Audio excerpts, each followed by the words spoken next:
that's not your favourite subject to talk about, Kieran, refereeing, VAR, but we have to talk about it today. It's the tale of this game is everything that went on at corners, really. What did you make of it all? Yeah, I think it was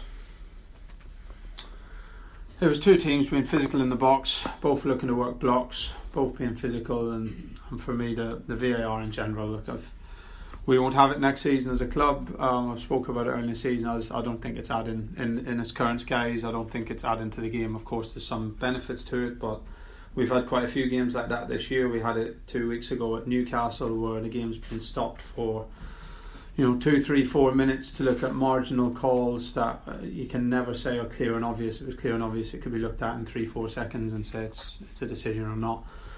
But it being stopped, and supporters in the stadium are standing around or sitting in silence. Players are standing around, staff are standing around, waiting while things are getting reviewed for minutes on end that are marginal decisions. So the actual things that went on in the penalty box probably similar for both teams. Both teams had appeals. The referee decided that none of them were strong enough cases to be a penalty. The pauses in the game that come both on set plays but in other instances, in my opinion, are taken away from the game as a spectacle for the people in the stadium and for those involved. But can you clear up sort of the lead up to the goal and restarting with corners?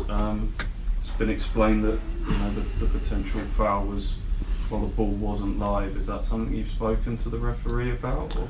That's what they said to us. So look, the first one, Jacob Grieve gets blocked, and then as he gets blocked, he blocks the next man, and they fall down in the box. I think it had been taken, but they said it hadn't been taken. My impression was that it had, but whether it's right or wrong, I don't know. The referee's really close to it to see whether it's a penalty or not. So then there's the 3-minute stoppage or whatever it might be. The next one with Jack Taylor, him and I think it's Norgard are both blocking each other, and Damsgaard falls on top of him. So that gets stopped again. I think the ball wasn't in play at that point, so I understand why there's the next delivery. So the biggest one for me probably was the 3-minute pause, standing around in the box while something gets reviewed from several different angles. That by definition and probably can't be clear and obvious. You'd be pleased to be rid of VAR next season?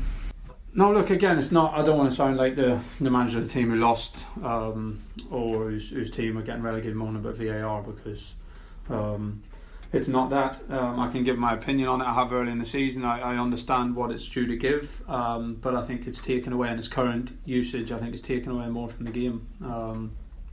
I think the amount of long stoppages in the game for stuff that cannot be clear and obvious things, or else it wouldn't take a long stoppage. It would be easy to look at, and things are being micro-analysed from different angles that I don't think need to be micro-analysed.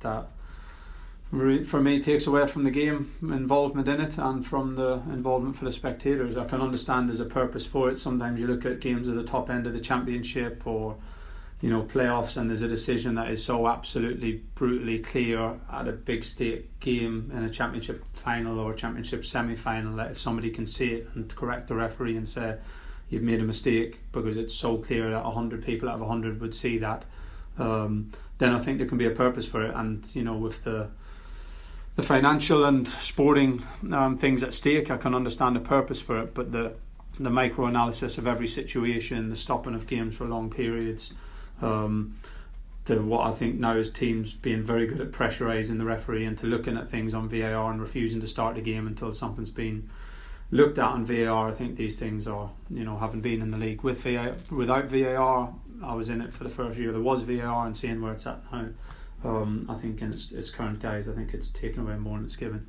And on your team's performance today, I gave it a go late on with some chances. Do you feel like you deserved a point? I think we certainly could have got one. I thought the players gave everything. I thought we competed as well as we could. We know we're coming into it in really difficult circumstances against a team in really good flow with a consistent team who've played together for the last few games and played together for a lot longer than our team on the pitch now has.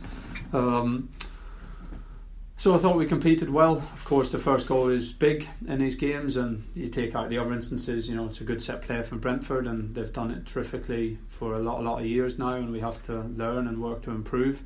But they've built that up over probably a decade in terms of their set play processes and culture. So they score a really good set play goal, which is one of the reasons why they are where they are.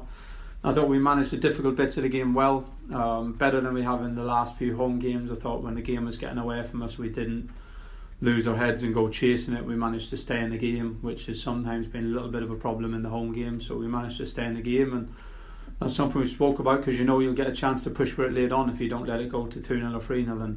And we stayed in the game well. We dug in the difficult moments, and then we pushed hard in the last 20 minutes or so to try and get a goal back. And bar for a really good save and one or two misses, then we would have, I think, had probably a deserved point on the second half efforts.